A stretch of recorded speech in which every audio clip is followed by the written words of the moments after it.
Real-life horror stories that will haunt your every move. Be advised, it's so terrifying that 90% of people couldn't last more than 30 minutes before shutting it off. Consider this your only warning. My mother devoured an entire chicken farm in one night. Part 1. The first scream came a few minutes after midnight. At first, I thought it was a fox. Out where we lived, that wasn't unusual. Our house sat at the edge of a long dirt road surrounded by fields and scrub woods, and my father's chicken farm stretched behind the barn like a pale, restless sea of feathers and wire cages. At night, the birds usually settled into a low, constant rustling sound, thousands of quiet movements and soft clucks blending into the darkness. But when predators came close, the entire farm could erupt in panic. That night, the sound started small, just one sharp cry from the far end of the yard, but within seconds it spread like a spark through dry grass. 100 chickens began screaming, then 1,000, until the air itself seemed to vibrate with the noise. I sat up in bed, my heart already racing, listening as the chaos outside grew louder and stranger than anything I had heard before. It didn't sound like a fox attack. When foxes came, the noise usually moved quickly across the farm as the predator darted between cages and the birds tried to escape. This time, the sound stayed in one place. The chickens were screaming in the same direction, as if something had appeared in the center of them and they had nowhere to run. I climbed out of bed and went to the window. The yard behind our house was dimly lit by a single yellow floodlight mounted on the barn, casting long shadows across the rows of cages. From my room on the second floor, I could usually see the entire farm, but that night the darkness seemed thicker than usual. The birds were thrashing against the wire so violently that the cages rattled like a storm shaking loose metal sheets. Feathers drifted into the air, catching the weak light before disappearing again into the dark. Then I noticed something moving between the rows. At first, I assumed it was my father. He often checked the farm if the birds got loud, grabbing a flashlight and walking out to scare away whatever predator had come too close. But the shape down there wasn't carrying a light. It moved slowly, almost carefully, weaving through the cages in a way that made the chickens explode into louder screams as it passed. For a moment, I thought it might be a large dog, or maybe a coyote that had somehow gotten inside the fencing. But the movement was wrong, too upright, too deliberate. My stomach tightened when I realized who it was. It was my mother. She walked through the cages barefoot, wearing the same pale nightgown she had gone to bed in hours earlier. Her dark hair hung loose over her shoulders, moving slightly in the wind. She wasn't looking around like someone checking the animals. She was focused on something directly in front of her, head tilted slightly forward, as if listening to a voice no one else could hear. I watched her stop beside one of the cages. The chickens inside immediately slammed themselves against the wire in blind panic. My mother crouched down slowly, placing both hands on the latch. For a second, she didn't move at all. The entire farm seemed to hold its breath. Then she opened the cage.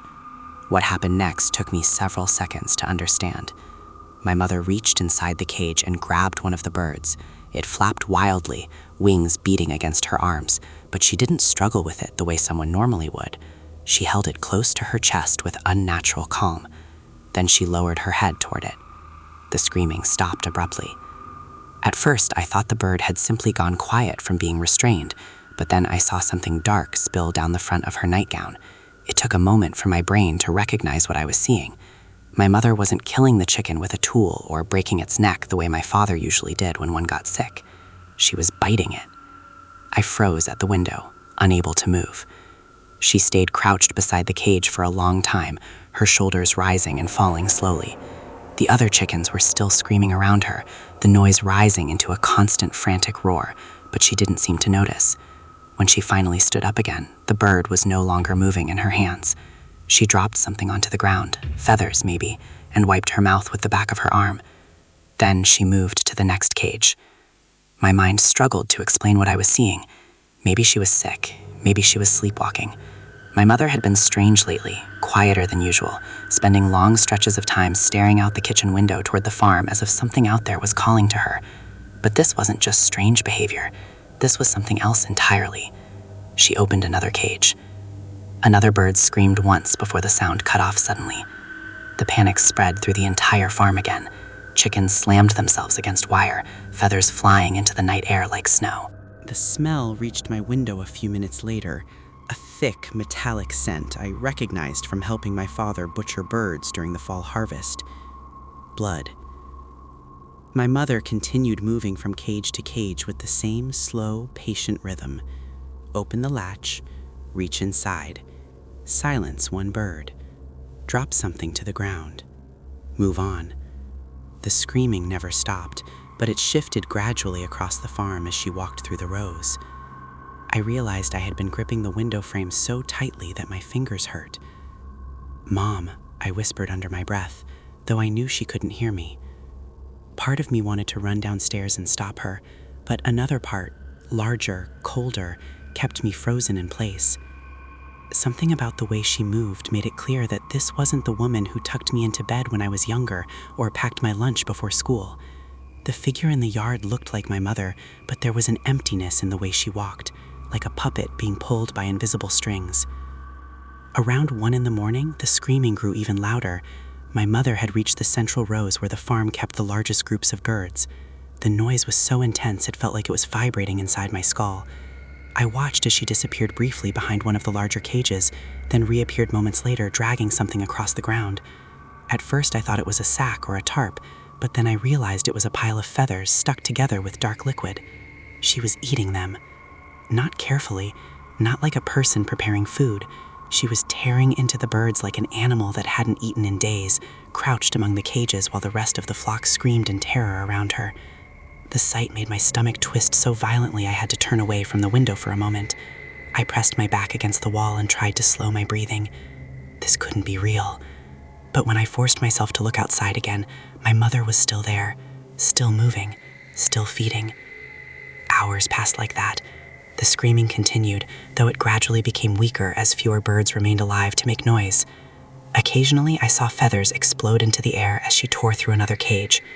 Sometimes she paused, standing perfectly still in the middle of the rows with her head tilted toward the sky, as if listening again to that invisible voice. Then she would start moving once more. By 3 a.m, the farm was almost silent. Only a few scattered clucks remained. Weak and confused, my mother walked slowly across the yard, her nightgown now dark and heavy, dragging slightly against the ground. She looked different somehow, taller maybe, or broader in the shoulders, but I couldn't tell if that was real or just my eyes struggling in the dim light. She stopped in the center of the yard and turned toward the house. For one terrifying moment, I thought she had seen me watching from the window. Her head tilted upward slightly, and I felt a cold wave of dread wash through my chest. But after a few seconds, she simply smiled. It wasn't the gentle smile she used when greeting neighbors or laughing at my father's jokes. This smile stretched too wide across her face, exposing teeth that looked strangely sharp in the yellow barn light. Then she walked back toward the house. I jumped away from the window and crawled back into bed, pulling the blankets over my head like I had when I was a kid afraid of monsters. I lay there shaking, listening to the quiet footsteps moving across the yard below. A few minutes later, the back door creaked open. The house went silent again. When morning finally came and I stepped outside with the sun rising over the fields, the chicken farm looked like it had been hit by a storm made entirely of feathers. The cages were empty. The ground was covered in white and red down drifting across the dirt. And in the center of the yard, my mother stood barefoot in the grass.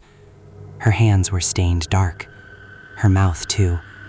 She looked at me and smiled warmly, like she had just finished a good meal after years of hunger. "Good morning," she said gently, as if nothing had happened, as if she hadn't devoured an entire chicken farm in one single night. For several seconds, neither of us spoke. The early morning sun was just beginning to crawl over the fields, painting the sky a pale gray blue that made everything in the yard look strangely washed out. The feathers covering the ground moved gently in the breeze, like snow after a quiet storm. My mother stood in the center of it all, barefoot in the dirt, smiling at me as if the sight of thousands of dead chickens scattered around her was the most normal thing in the world. "Good morning," she repeated, her voice calm and warm. I swallowed hard. My throat felt dry and tight. "Mom?" She tilted her head slightly, studying my face. The expression in her eyes was familiar and unfamiliar at the same time, like someone trying to imitate a person they had only seen from a distance. "You're up early," she said. Her nightgown was stiff with dried blood. Dark stains covered the fabric from her chest all the way down to the hem, and the smell hanging in the air was thick enough that I could taste it in the back of my throat. Up close, it was even worse than what I had smelled from my bedroom window. The metallic scent clung to her skin, mixing with the dusty smell of feathers and the sour odor of the farmyard. I looked past her toward the cages. Every single one of them was empty. The wire doors hung open in crooked angles where they had been torn or forced apart during the night. Feathers were everywhere, caught in the wire, scattered across the dirt, drifting slowly across the yard like pale leaves. In some places, the ground looked almost white from how many feathers had collected there. "Mom," I said again, my voice barely above a whisper. "What happened?" She followed my gaze toward the empty cages.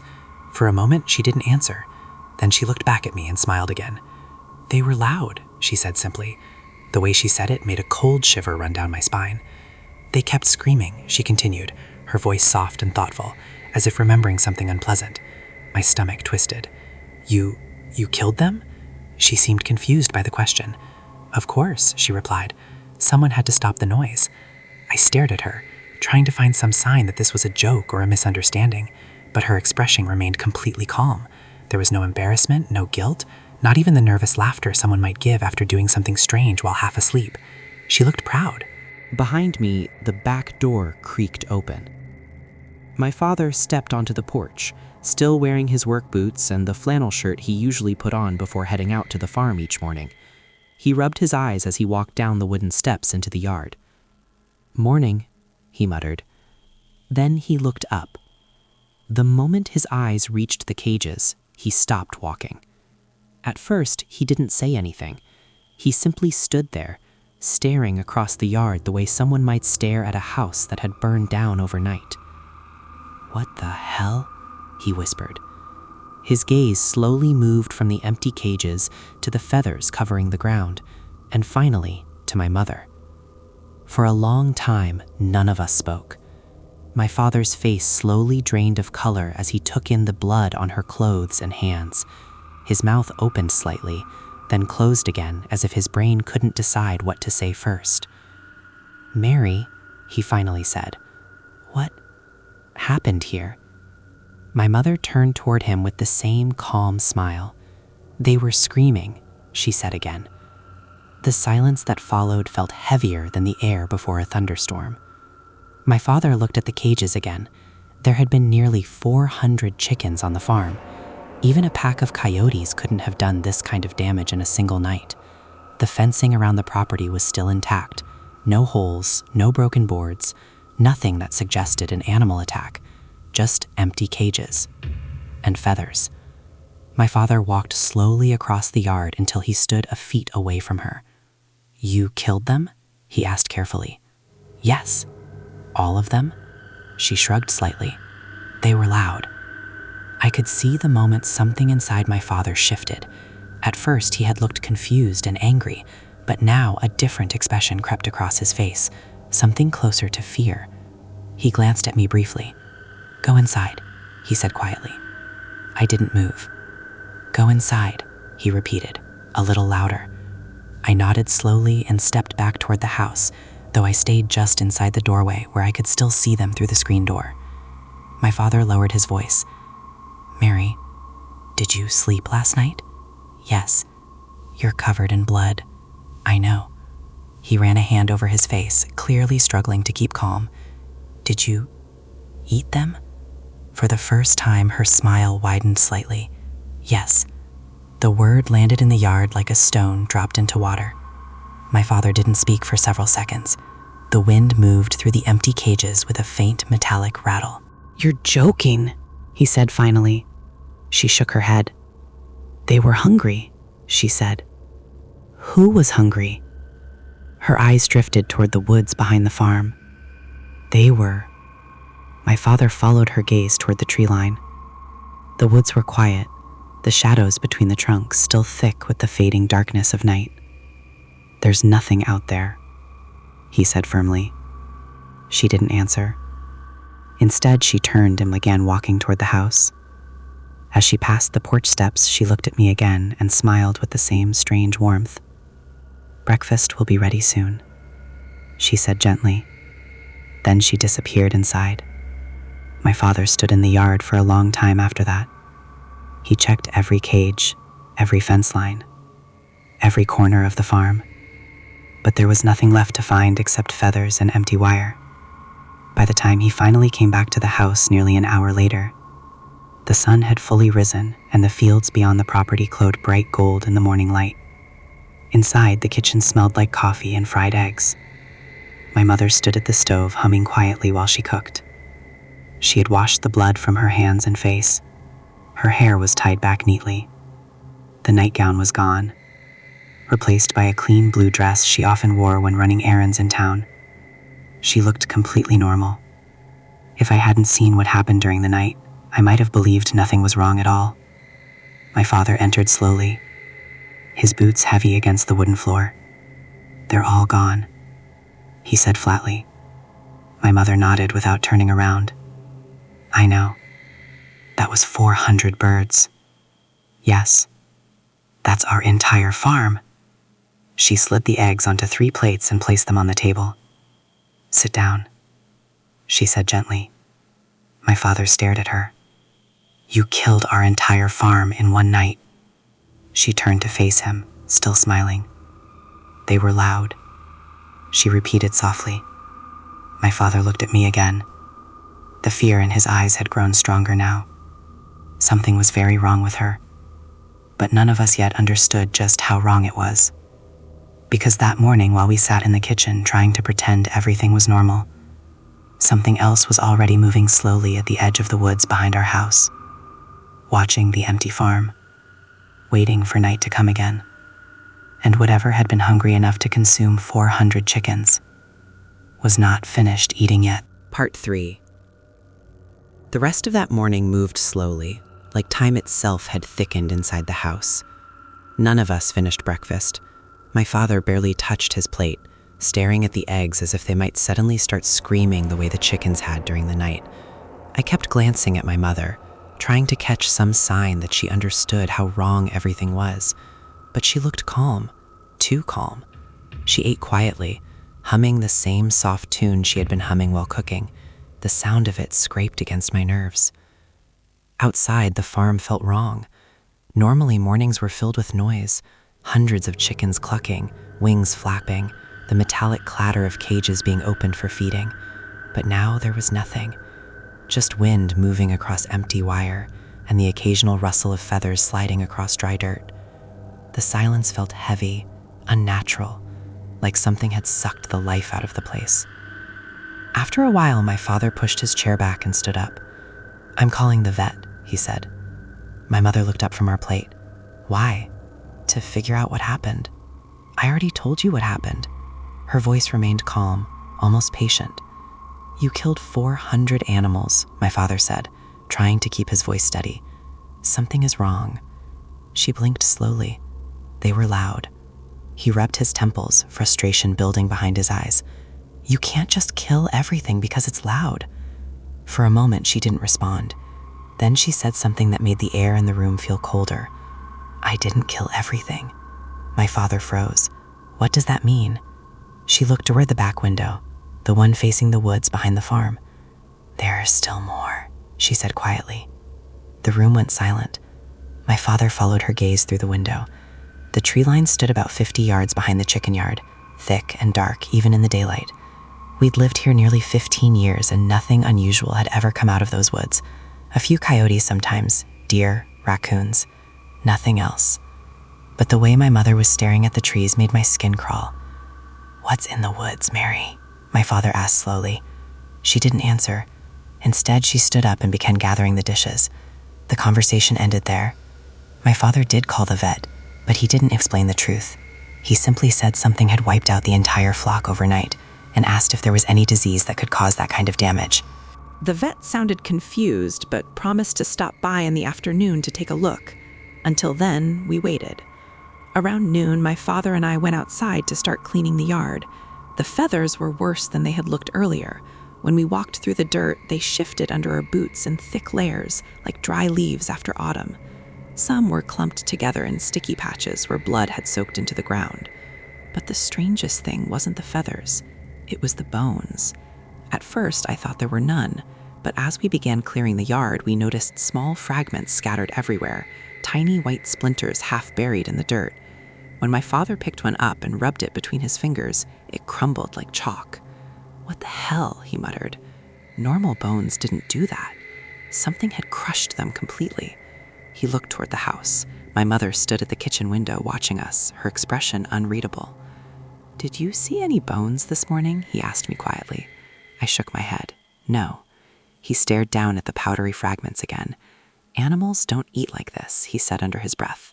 A cold wind moved across the yard. From somewhere in the woods, a branch snapped. Both of us looked up at the same time. The trees were still. Nothing moved. But for a brief second, I had the strange feeling that something had just stepped back deeper into the forest, like whatever had been standing there didn't want us to see it. My father seemed to feel the same thing. "Let's finish this quickly," he said. We worked for another hour, shoveling feathers into large garbage bins and dragging broken cages into piles. But no matter how much we cleaned, the farm still felt wrong. The silence kept pressing down on us, thick and uncomfortable. And every so often, I caught my mother watching from the window. Not helping, just watching. By mid-afternoon, the vet's truck finally pulled into the driveway. Dr. Harris had been coming to our farm for years. He was an older man with gray hair and tired eyes, the kind of person who had seen every strange illness and animal injury imaginable. But the moment he stepped into the yard, his expression changed. "What happened here?" he asked. My father gave the same vague explanation he had on the phone. Something must have attacked the chickens during the night. Dr. Harris walked slowly around the yard, studying the empty cages and piles of feathers. Every few minutes, he knelt down to inspect something on the ground. After about 10 minutes, he stood up and looked directly at my father. "This wasn't an animal attack," he said. "What do you mean?" "There's nothing left." My father frowned. "Predators eat chickens all the time." "Yes," the vet said, "but they leave remains." He gestured toward the dirt. "There should be carcasses, bones, something." My father picked up one of the chalky bone fragments. "There are bones." Dr. Harris took the piece and examined it closely, his eyebrows pulled together. Then he squeezed it gently between his fingers. It collapsed into white powder. The vet stared at the dust in his palm. "That's not normal," he murmured. He looked around the yard again, his expression growing more serious. "How many chickens did you have?" 400, my father said. Dr. Harris exhaled slowly. "Whatever did this didn't just eat them," he said. "It crushed them." A chill ran through me. My father glanced toward the woods behind the farm, the same woods my mother had been staring at earlier. Dr. Harris followed his gaze. "Do you have large predators around here?" he asked. "Coyotes sometimes. Coyotes don't do this." The wind shifted again. From deep in the forest came another faint snapping sound, like something heavy stepping on dry branches. All three of us turned toward the trees. This time, the vet frowned. "Did you hear that?" My father nodded slowly. The woods were silent again. Dr. Harris wiped his hands on a cloth and walked back toward his truck. "I want to come back tonight," he said. "Tonight?" "Yes." "Why?" The vet looked toward the tree line one more time. "Because whatever did this," he said quietly, "might come back."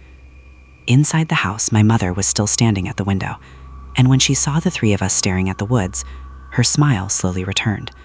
Because somewhere beyond those trees, something had already begun moving toward the farm again, and this time, there were no chickens left to feed it. Part 4. By the time evening began settling over the farm, the air had changed. It wasn't just the cold creeping in with the sunset, it was the tension that seemed to cling to everything. The empty cages in the yard creaked slightly in the wind, their metal wires rubbing together with a thin, whining sound. The ground was still covered in stray feathers we hadn't managed to clean. They drifted across the dirt slowly, like pale insects crawling over the farm. Inside the house, no one talked much. My father sat at the kitchen table with a cup of coffee that had long since gone cold. He hadn't taken a sip in nearly an hour. His eyes kept drifting toward the back window, the same window my mother had been standing near all day. But now she wasn't there. She was in the living room, sitting quietly, watching television.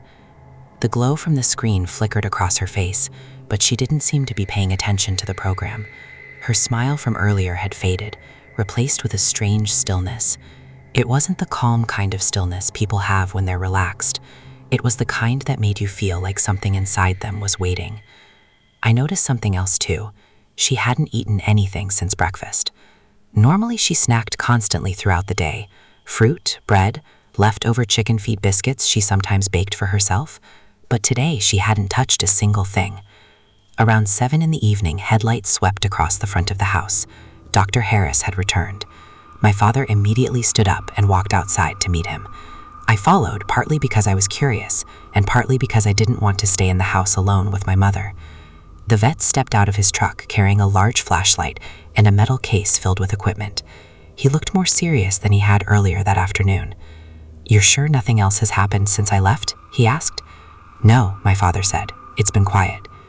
Dr. Harris glanced toward the tree line again. The woods were almost completely black now, the last light of sunset barely touching the tops of the trees. "That's what worries me," he said. My father frowned. "Why?" "Predators that wipe out food sources this quickly don't just disappear." He opened the metal case and pulled out a small motion sensor camera. "I want to set a few of these around the yard," he explained. "If something comes back tonight, we'll know." They walked out into the chicken yard together, while I stayed near the porch, watching the darkness slowly swallow the farm. The fields beyond our property stretched for miles, flat land with almost no trees except for the thick forest directly behind us. During the day, it looked harmless. At night, it looked like a wall of black teeth. Dr. Harris mounted one of the cameras on a fence post facing the woods. Another he placed near the empty cages. The last one he attached to the side of the barn. When he finished, he returned to the porch and checked his watch. "It'll be fully dark in about 30 minutes, he said. "That's when most predators start moving." My father nodded. Neither of them mentioned the obvious question. What kind of predator could destroy 400 chickens and leave nothing behind but powdered bone? Inside the house, the television suddenly clicked off. The sound made all three of us glance toward the door. A moment later, my mother stepped onto the porch. She looked different under the porch light. Her skin seemed pale, almost gray. Her hair hung loosely around her shoulders as if she had just woken up. "Evening, Doctor," she said pleasantly. Dr. Harris nodded politely. "Mary." Her eyes moved past him and focused on the dark woods behind the farm. "Are you staying the night?" she asked. "Just for observation," he said. "I'd like to see if anything returns." For a brief moment, something flashed across her face. Something that looked almost like amusement. "I don't think that's a good idea," she said softly. My father stiffened. "Why not?" She finally turned her gaze toward us. "Because whatever came here last night," she said slowly, "was very hungry." The way she said it made my stomach twist. Dr. Harris studied her carefully. "Did you see something last night, Mary?" For a moment she didn't answer. Then she smiled again. "No," she said, and turned around to walk back into the house. The door closed behind her. None of us spoke for a few seconds. Finally, my father exhaled and rubbed his forehead. "She hasn't been acting like herself all day," he muttered. Dr. Harris didn't respond immediately. He was staring at the door my mother had just gone through. "How long has she been different?" he asked quietly. My father hesitated. "A few weeks, maybe," he admitted. "She's been having trouble sleeping." The vet nodded slowly. That might matter. Before my father could ask what he meant, A loud crack echoed from the woods. All three of us turned instantly. Another branch snapped. Then another. Something large was moving through the trees. The flashlight in Dr. Harris's hand flicked on immediately, its beams slicing through the darkness. But the forest was too thick to see far. The light only illuminated tangled branches and shifting shadows. The snapping sound stopped. For a moment, everything was silent again. Then we heard breathing, heavy, slow, and much closer than the tree line should have been. My father stepped forward slightly. "Hello?" he called. No answer. Just that breathing. The vet raised the flashlight higher, scanning across the forest edge. The beam passed over trunks, bushes, and then stopped suddenly. Something was standing between two trees. At first, it looked like a person, tall, motionless, but the shape was wrong. Its arms were too long, its shoulders too narrow, and its head seemed tilted at an unnatural angle. My father whispered, "What the hell is that?" Dr. Harris didn't answer, because as the flashlight beam touched the figure, the thing slowly lifted its head and smiled with a mouth far too wide to belong to anything human. Then it stepped forward, and the motion sensor camera near the fence suddenly flashed red. Something had entered the yard, but when the vet turned the flashlight toward the movement, the figure near the trees was gone, completely gone. The woods stood empty again, and behind us, inside the house, we heard something else.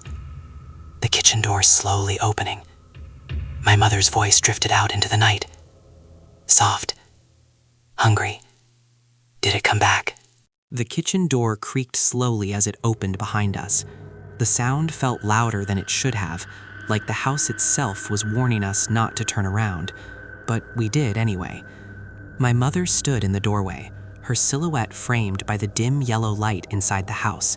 She looked calm, far too calm for someone who had just heard us reacting to something in the woods.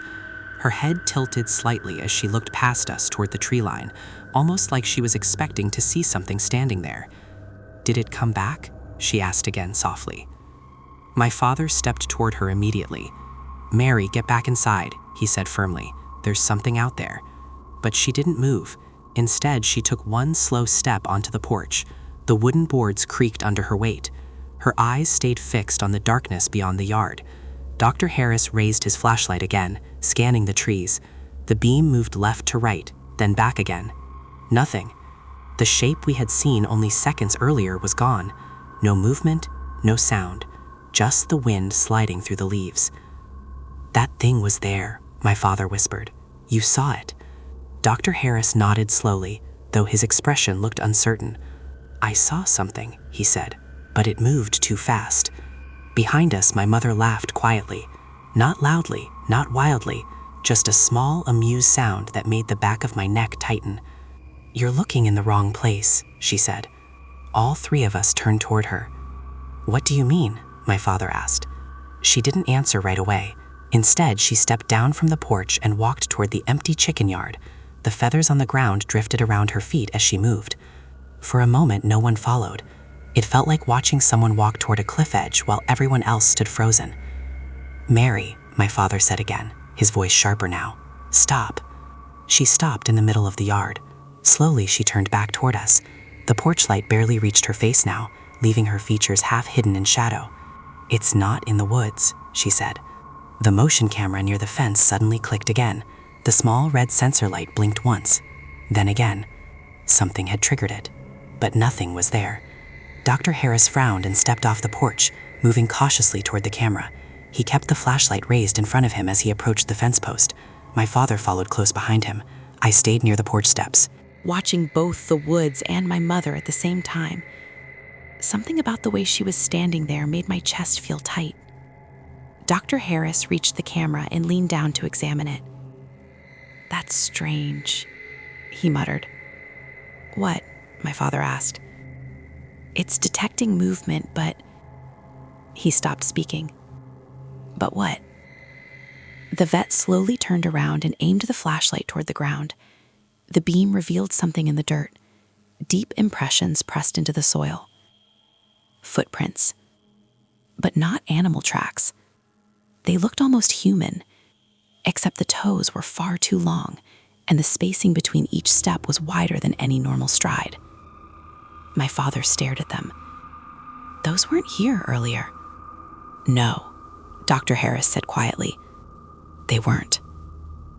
The footprints led away from the fence, across the yard, directly toward the house. My stomach twisted as I followed the trail with my eyes.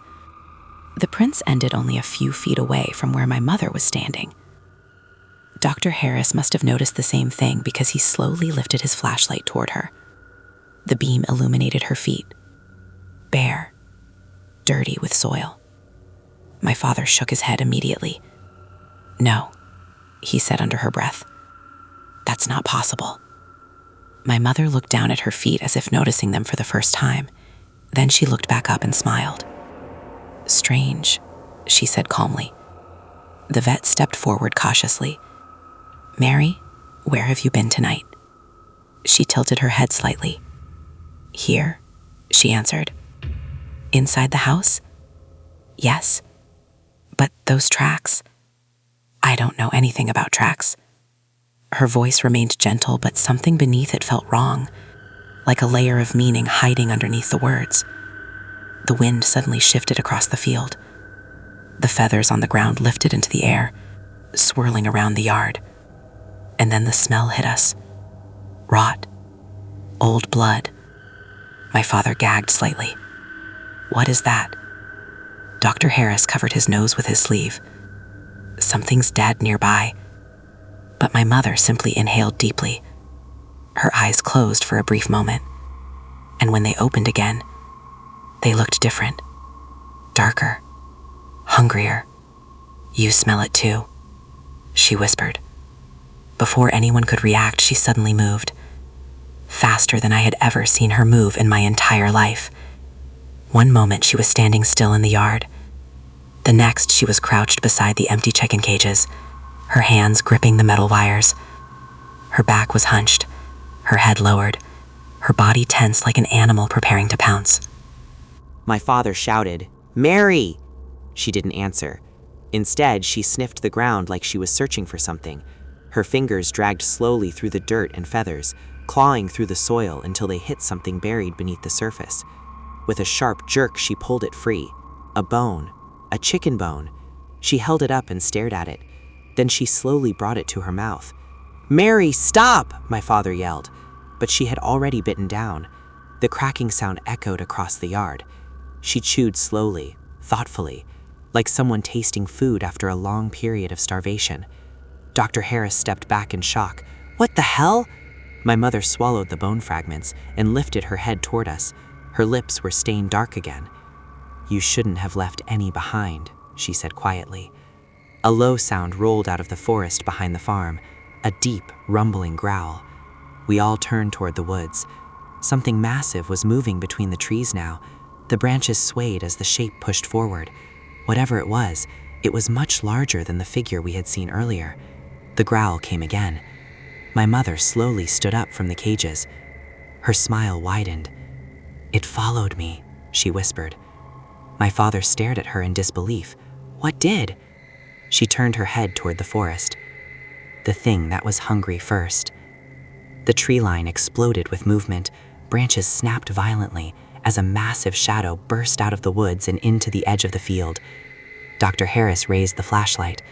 The beam revealed a towering shape, thin limbs stretched unnaturally long, skin hanging loose over bones, and a mouth filled with jagged teeth that glistened in the light. The creature stepped forward slowly, its head turned toward my mother, and then it bowed, like it recognized her. Behind me, my father whispered something I will never forget. "That thing didn't follow you." His voice trembled. "You led it here." My mother's smile widened even further. "No," she said softly. "I brought dinner." Part 6. The creature stepped fully into the open field, and the beam of Dr. Harris's flashlight trembled as his hand shook. Up close, the thing looked even worse than it had from the trees. Its limbs were too long, bending at angles that made no sense for any animal that should exist. The skin stretched across its body looked pale and tight in some places, but loose and sagging in others, like it had been stitched together from different bodies. Its ribs showed clearly beneath the skin, each breath making them expand and collapse, like the frame of something barely holding itself together. And its mouth? Its mouth hung slightly open, revealing rows of jagged teeth that were far too many for the shape of its jaw. But the worst part wasn't the way it looked, it was the way it moved. Slow, careful, almost respectful, because the moment it stepped out of the woods, its head lowered again toward my mother, like a servant greeting someone it had been waiting for. No one spoke for several seconds. The night air felt thick, heavy, almost hard to breathe.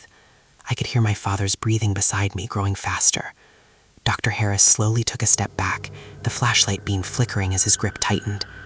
"What is that?" he whispered. My mother didn't answer right away. She stood calmly in the middle of the yard, feathers drifting around her feet in the wind. Her head tilted slightly as she watched the creature approach. There was no fear in her face, no surprise, only recognition. "It's been hungry for a long time," she said quietly. The creature took another step forward, its foot pressed into the dirt with a wet sound, like something heavy sinking into mud.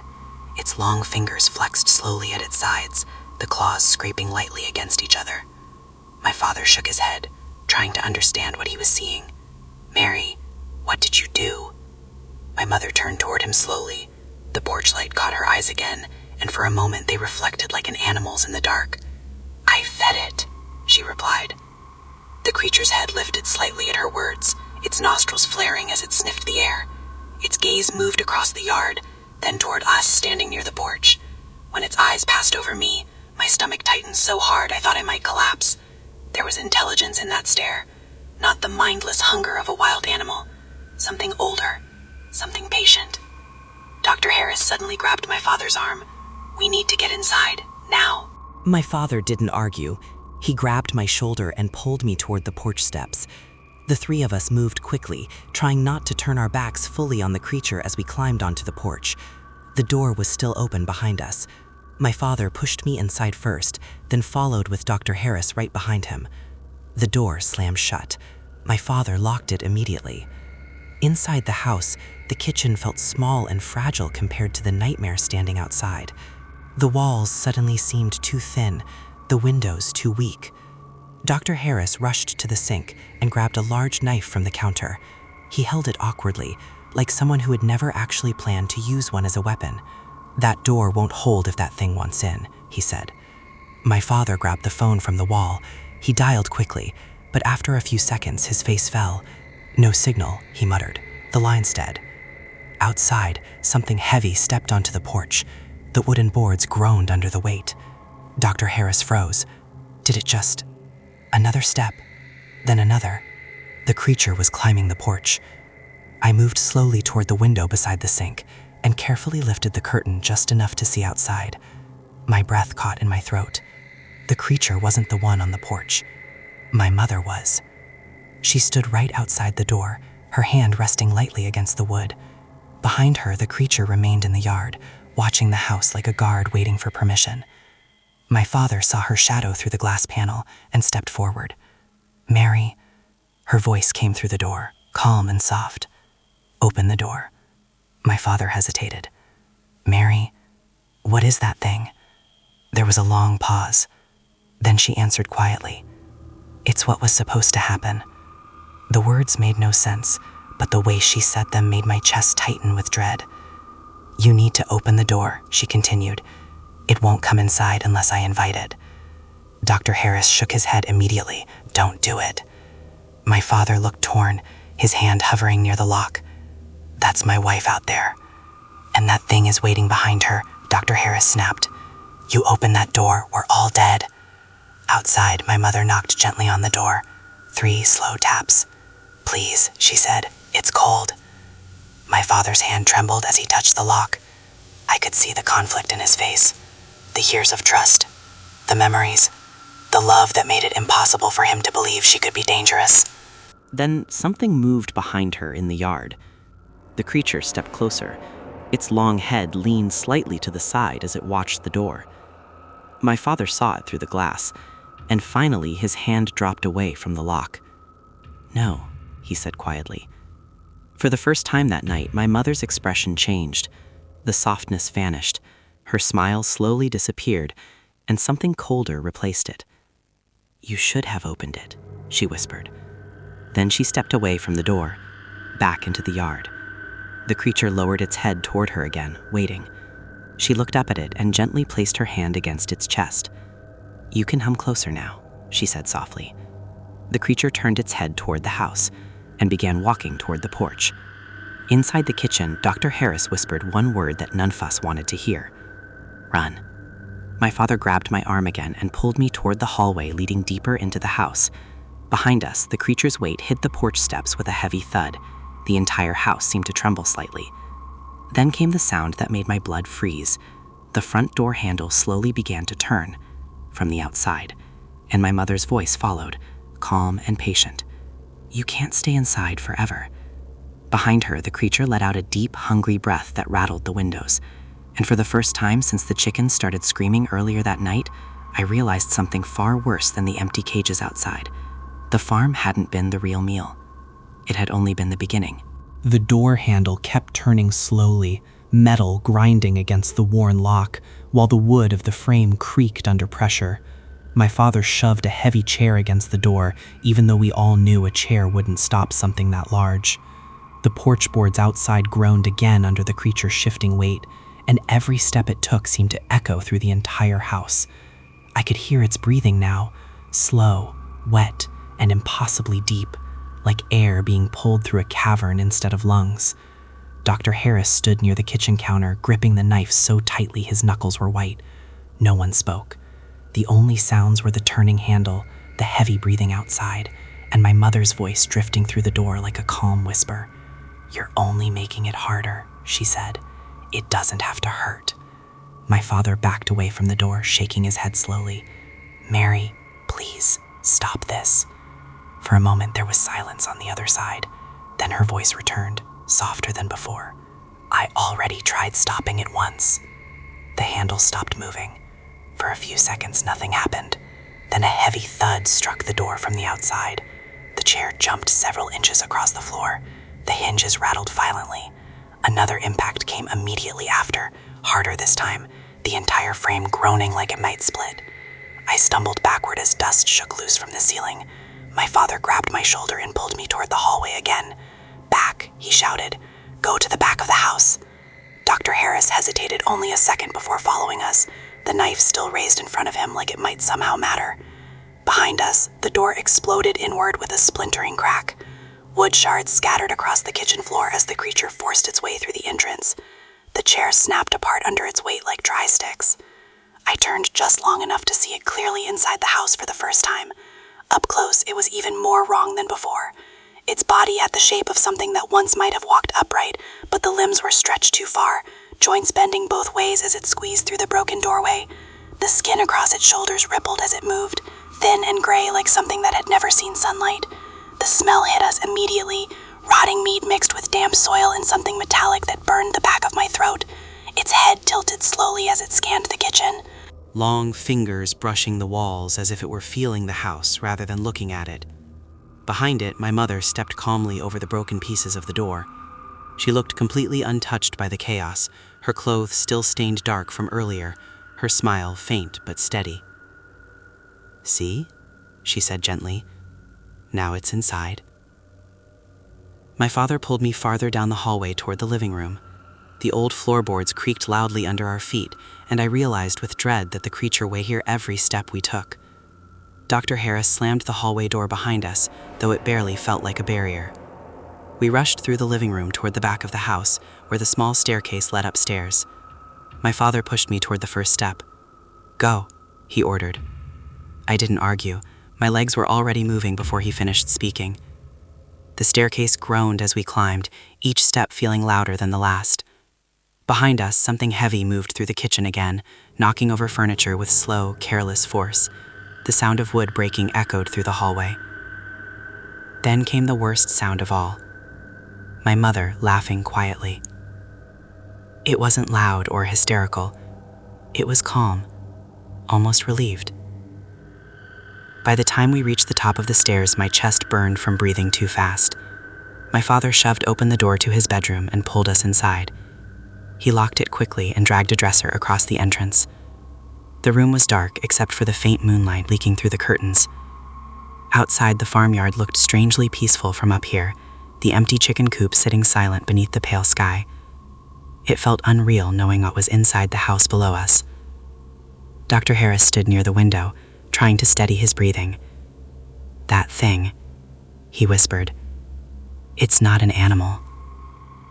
My father nodded slowly. "I know." From downstairs, we heard the creature moving again. The floor groaned under its weight as it walked through the living room.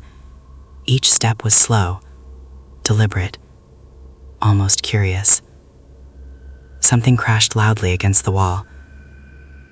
Then the heavy footsteps stopped. Silence filled the house. For a moment, I thought maybe it had left. Then we heard the first step on the staircase. The entire stairwell creaked under the pressure. One step. Another. The sound was slow, patient. The creature wasn't rushing. It knew exactly where we were. Dr. Harris whispered, "We need another way out." My father looked toward the window. The drop from the second floor wasn't impossible, but the ground below was hard dirt scattered with rocks. In the darkness, it would be easy to break a leg, or worse. Another step on the stairs. The wood cracked loudly this time. "It's too heavy for the staircase," Dr. Harris said quietly, though his voice didn't sound very confident. The next step answered him. The staircase groaned but held. My father ran a hand through his hair, his face pale in the moonlight. "Mary wouldn't do this," he muttered to himself. "Something's controlling her." I wasn't sure anymore. The way she looked earlier, the way she spoke to that creature, it didn't feel like someone being controlled. It felt like someone who had been waiting for this moment for a very long time. The footsteps reached the top of the stairs. Then they stopped right outside the bedroom door. We could hear the creature breathing on the other side now, slow air sliding in and out like wind through a cave. The door handle rattled lightly. The dresser in front of it shifted a few inches across the floor as something pushed gently against the wood. Then my mother's voice came again from the hallway. "You don't have to hide." Her tone was almost kind, almost comforting. My father stepped closer to the door despite Dr. Harris grabbing his arm. "Mary?" he called softly. For a moment she didn't answer. Then she said something that made my stomach twist. "It's not hungry for chickens anymore." The creature outside let out a long, slow breath that seemed to vibrate through the walls. My father backed away from the door slowly. The handle turned again. This time the wood around the lock began to crack. Dr. Harris raised the knife even though we all knew it wouldn't matter. The dresser shifted again as pressure pushed harder against the door. My mother's voice came one last time from the hallway. "You should have opened the door earlier." The wood splintered loudly as something slammed against it from the outside. The entire dresser slid halfway across the room. Another hit followed instantly, the hinges tearing slightly away from the frame. Dust rained down from the ceiling as the door bent inward. And just before the third impact came, I realized something even worse than the creature breaking in. The footsteps in the hallway. There were two sets now. One belonged to the creature, and the other belonged to my mother. Part 8. The third impact shattered the bedroom door. The wood split down the middle with a violent crack, the dresser sliding uselessly aside as the frame burst inward. Splinters scattered across the floor, and the smell came with it immediately. That same foul mixture of rot, damp earth, and something thick and metallic that clung to the inside of my throat. The creature forced its way through the doorway, its shoulders scraping both sides, as if the house itself had become too small to contain it. Moonlight from the window stretched across its body, revealing details I had only glimpsed before. Its skin was not fur or feathers or scales. It looked like stretched flesh, thin, gray, and pulsing faintly under the surface, as though something alive moved beneath it. The limbs were wrong, bending in places that had no joints. Long fingers pressed into the floorboards, leaving deep cracks in the wood as it crawled forward slowly. Behind it stood my mother. She stepped into the room calmly, as if entering after a long day of work. Her face looked almost peaceful, but her eyes were different now. The warmth they once held had been replaced by something hollow and distant. The dark stains around her mouth and hands had dried, turning nearly black in the moonlight. Yet she smiled the moment she saw us. My father froze where he stood. "Mary." His voice broke halfway through her name. She tilted her head slightly, studying him like she was trying to remember something faint from a long time ago. "You're still calling me that," she said quietly. "That's sweet." Dr. Harris stepped forward despite the terror shaking his hands. The knife in his grip looked absurdly small compared to the creature slowly crawling into the room. "Stay back," he said hoarsely. "Don't come any closer." The creature stopped moving. For a moment, I thought maybe it understood him. Then it turned its head. The motion was slow and unnatural, the neck twisting farther than any living animal should be able to turn. Its face, or what might once have been a face, finally became visible in the pale light. There were no eyes, just two deep, dark cavities where eyes should be, and below them a wide opening that stretched into something resembling a mouth. Inside that mouth were rows of thin shapes that looked less like teeth and more like broken bones packed together. When it breathed, the air whistled through them softly. Dr. Harris took a step backward. The creature moved again. Not toward him, toward me. My father immediately stepped between us. "No," he said sharply, spreading his arms as if he could somehow block something that large. "Take me instead." My mother watched this exchange with quiet curiosity. Her smile faded slightly as she observed my father standing there, shielding me. "You always did that," she said, "even when there was nothing you could actually protect." My father's voice shook. "Mary, please, whatever this thing is, you don't have to let it—" "It's not letting me do anything," she interrupted calmly. "You still don't understand." The creature lowered its head slightly, the hollow cavities where its eyes should be facing directly toward me. I felt something cold settle deep in my stomach, as if it were studying me without needing sight. Every instinct in my body screamed to run, but my legs wouldn't move. The air in the room felt heavier now, like the walls themselves were closing in. "It followed me," my mother continued softly, "years ago, long before tonight." My father blinked in confusion. "What are you talking about?" She stepped closer, stopping beside the creature without fear. One of its long arms brushed the floor near her feet, but it didn't touch her. If anything, it seemed to move carefully around her, as though she were something it needed to avoid harming. "Remember the old barn we tore down?" she asked. My father frowned slightly. "That was almost 15 years ago." My mother nodded. "Yes, the one with the collapsed floor." Something in my father's expression shifted slowly as the memory surfaced. "There was a hole underneath," he said quietly, "some kind of sinkhole." My mother's smile returned, faint but unmistakable. It wasn't a sinkhole. The creature behind her released a low breath that rattled softly through its bone-like teeth.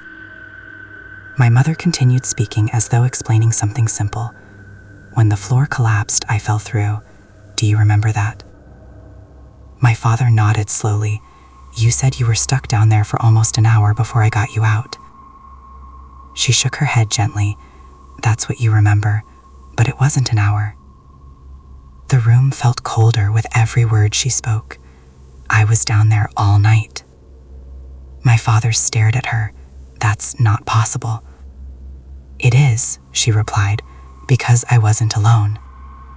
The creature shifted slightly, its long limbs pressing into the cracked floorboards as it crouched lower beside her. The movement sent a deep vibration through the room. My mother's voice grew softer. There were things under the ground, things older than the farm, older than the town, older than anything people here remember. Dr. Harris whispered, "That's impossible." She glanced toward him briefly. "It didn't want me at first," she said, "but it was hungry, and I was the first thing it had seen in a very long time." The creature tilted its head again, that hollow gaze still fixed on me. "I made it a promise," she continued calmly. "I told it I would feed it if it let me go." My father's face went pale. "No," he whispered. My mother nodded slowly. "At first it was easy. Chickens went missing, a few animals here and there. You thought it was coyotes. Everyone did." The creature shifted its weight again, the floor creaking under the pressure. "But it grew," she said. "Every year it needed more." My father shook his head violently. "You're lying." She looked at him with something that almost resembled pity. No, she said quietly. I kept my promise for 15 years. My throat felt dry as sand. My mother's gaze slowly returned to me. But tonight, she continued, it decided the chickens weren't enough anymore. The creature lifted its head slightly, the bone-like shapes in its mouth scraping together as it breathed. Dr. Harris whispered, "It wants people now." My mother nodded once. "And you brought it here," said my father, his voice shaking with anger and disbelief. Her expression didn't change. "No," she replied softly. "It was always here." The creature suddenly moved forward another few inches, the floorboard splitting loudly under its weight. My father instinctively stepped closer to block it again, but the creature didn't stop. It kept moving, and as it did, something even more horrifying became clear. It wasn't trying to attack us.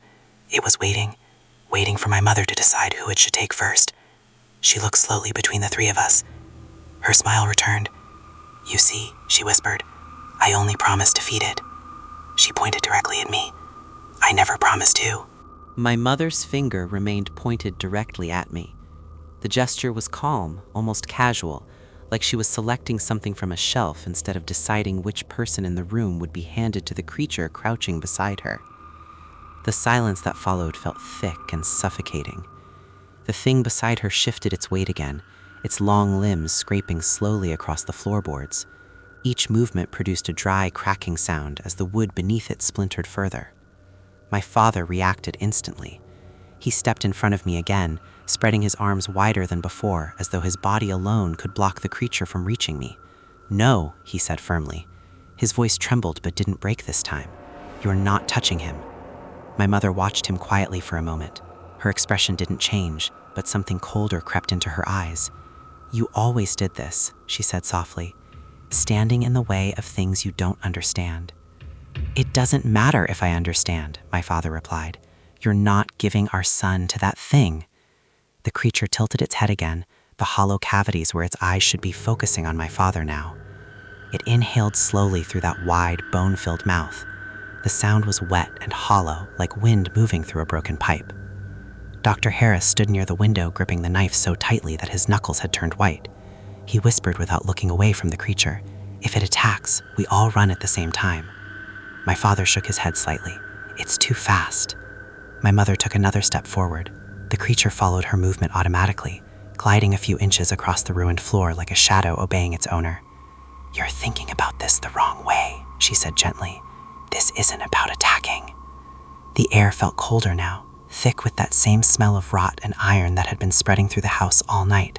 My chest tightened with every breath. "It's about feeding," she continued.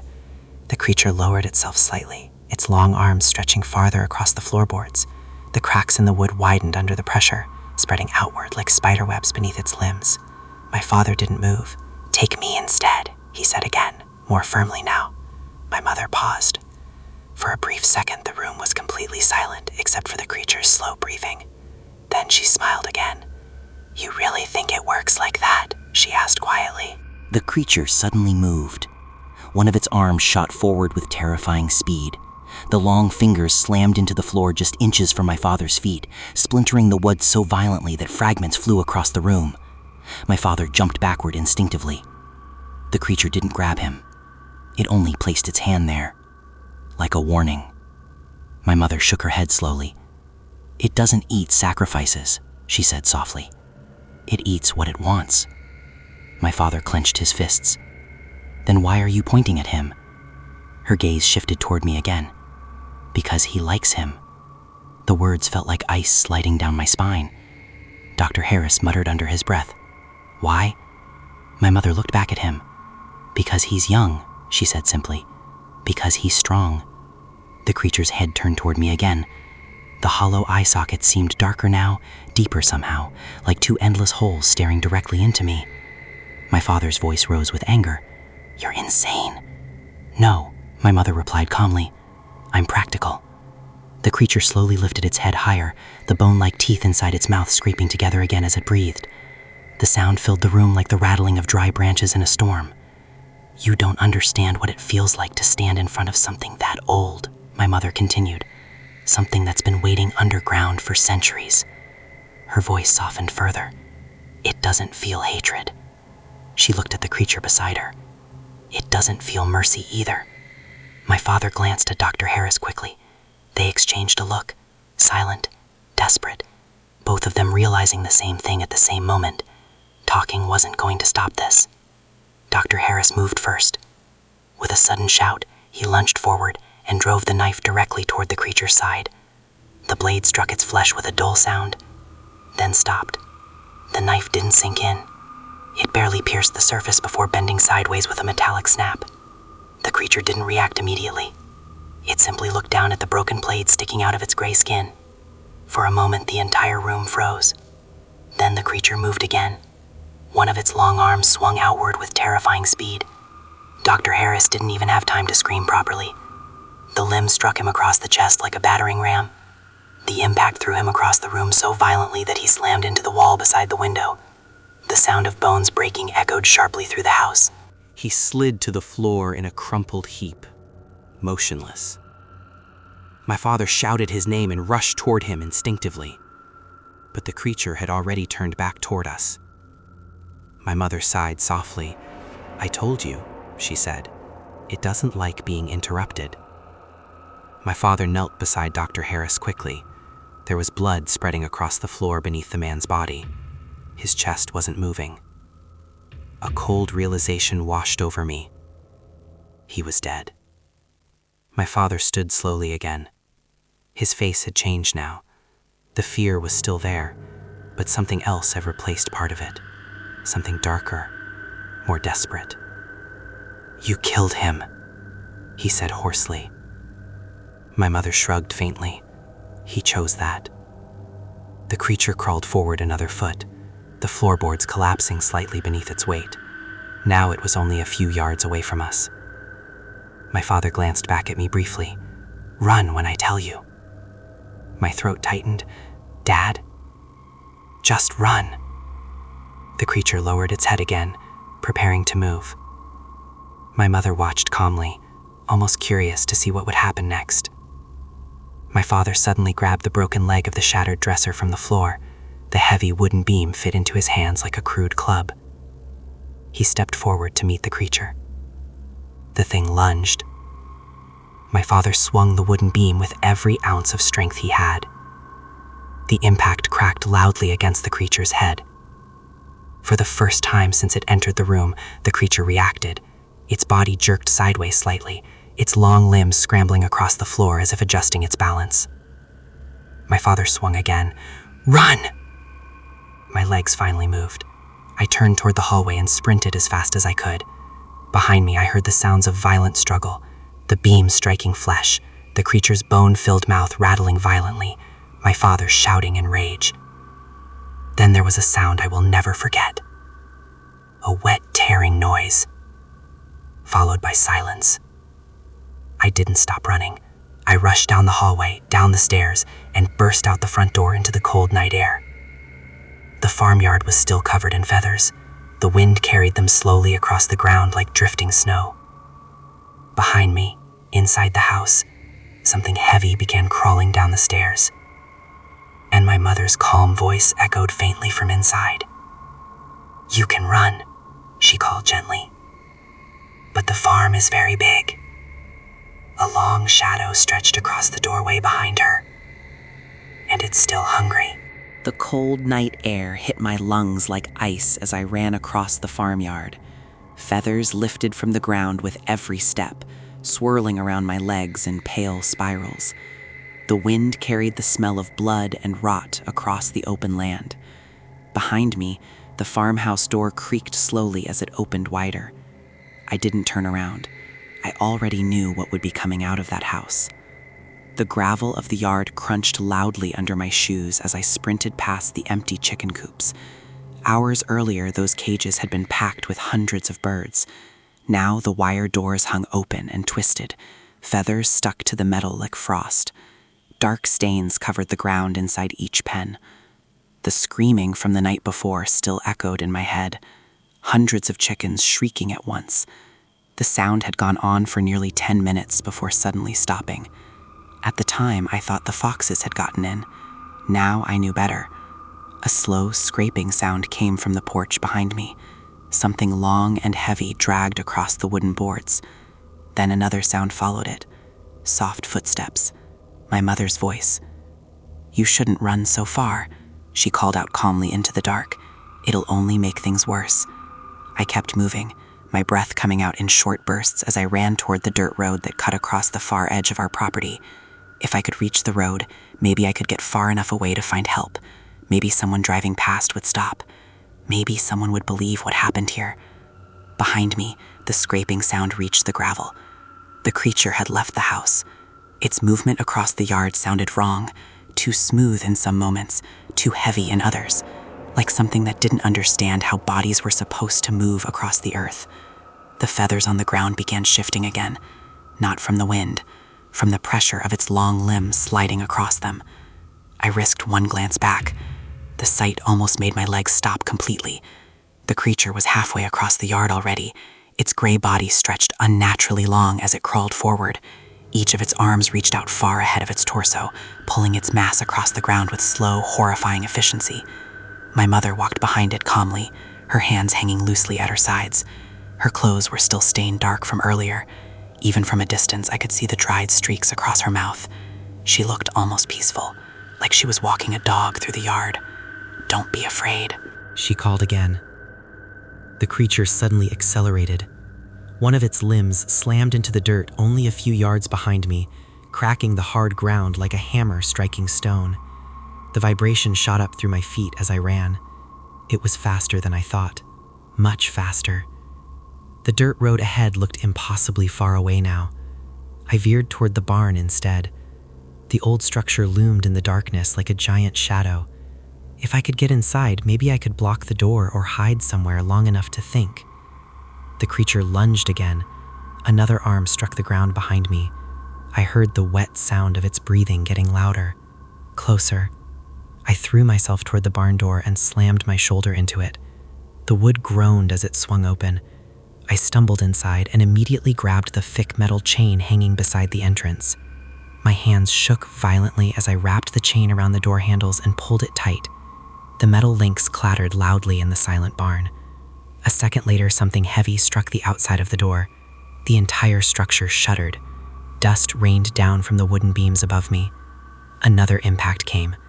The chain stretched violently against the handles but held. For now, I backed away slowly into the darkness of the barn. The smell of hay and rust filled the air. The faint moonlight slipping through the cracks in the walls barely illuminated the interior. Old farm equipment sat scattered across the dirt floor. A tractor, stacks of feed bags, broken tools leaning against the walls. Another slam hit the door. The wood splintered slightly this time. The creature wasn't even trying to be quiet anymore. Outside, my mother's voice rose again, still calm. "You can't stay in there forever." The creature scraped its limbs across the door again, testing it. The chain rattled loudly. My eyes darted around the barn desperately. Then I saw it. The old gasoline can sitting beside the tractor. A terrible idea formed instantly in my mind. Another slam hit the door. The wood cracked louder this time. I grabbed the gasoline can and twisted the cap off. The sharp chemical smell flooded the air immediately. My hands trembled as I splashed the fuel across the dry hay scattered on the floor. Outside, the creature struck the door again. One of the wooden boards split completely this time, leaving a narrow gap. Through the crack, I saw gray flesh pressing against the opening. The creature was pushing through. My mother's voice came from just beyond it. "You're making this harder than it needs to be." I grabbed a box of matches from the workbench. My fingers slipped as I struck one against the side. The small flame flickered weakly in the darkness. Another violent impact shook the door. The chain snapped. The door burst open. The creature forced its way inside the barn, its long limbs unfolding across the floor like the legs of some giant spider. The smell of rot flooded the room instantly. Behind it, my mother stepped calmly through the doorway. Her eyes moved toward the match burning in my hand, then toward the gasoline soaking the hay. For the first time that night, her smile faded. The creature began crawling toward me again, its hollow eye sockets fixed directly on my face. I took one step backward. The match burned closer to my fingers. "I'm sorry," I whispered. Then I dropped it. The flame hit the gasoline-soaked hay. The fire exploded across the barn floor instantly. Bright orange flames roared upward along the dry wood beams. Heat flooded the room in seconds. The creature shrieked for the first time. The sound wasn't human. It wasn't even animal. It was something ancient and furious tearing its way out of a throat that had never been meant to scream. The fire spread rapidly across the hay and equipment, trapping the creature in the center of the barn. Its long limbs thrashed violently, smashing through wooden posts and tools as the flames climbed higher. My mother stood frozen near the entrance, staring at the burning structure. The creature tried to crawl toward her, but the collapsing beams and spreading fire blocked its path. The roof began cracking loudly above us. I ran. I burst past my mother through the doorway and sprinted across the dark field beyond the barn. Behind me, the entire structure collapsed inward with a thunderous crash. Flames shot into the night sky, lighting the farm like a burning beacon. I didn't stop running until the road finally appeared beneath my feet. Hours later, a passing truck driver found me walking along the empty highway. I tried to explain what had happened, but the words barely made sense even to me. By the time the police arrived at the farm, the barn had burned completely to the ground. They searched the ashes for hours. They never found the creature's body. They never found my mother either, but sometimes late at night, When the wind carries the smell of smoke across empty fields, I still hear chickens screaming in the distance.